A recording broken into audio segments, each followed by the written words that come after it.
kon bu ko defee mbokk mi day laaj mu ni ab jullit boo xam ne dafa nekk ci réewi tubaab yi waaw dafa nekk ci réewi tubaab yi dafa liggéey waaye nag barab yi muy liggéey dafa nekk barab yoo xam ne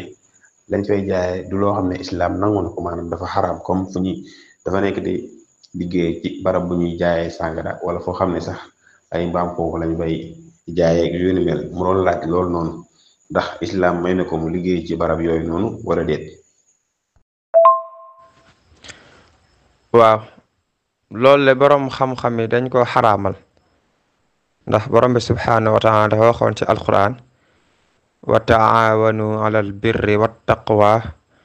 wala taawanu alal ismi wal udwan dañoo santoon ni boo leen di dimbalante na ngeen dimbal ci yiw ak ragal yàlla te bu leen dimbalante ci bàkkaar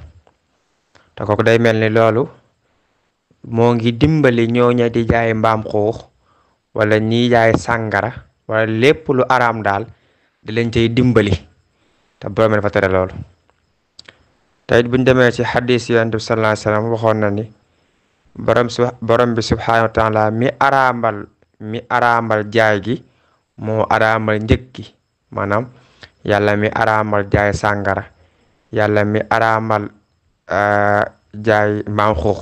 moo araamal njëg gi nga xam ne nit ki bu koy ja bu dëgëree bopp sax ba jaay ko njëg gi da koy araam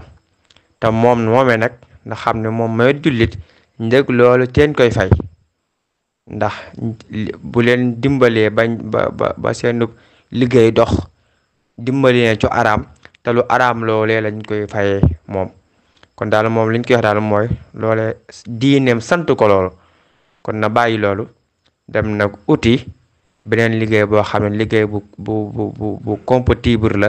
maanaam liggéey la boo xam ne bu dëppoo la ak li ko diineem daal di sant wallahu taala alam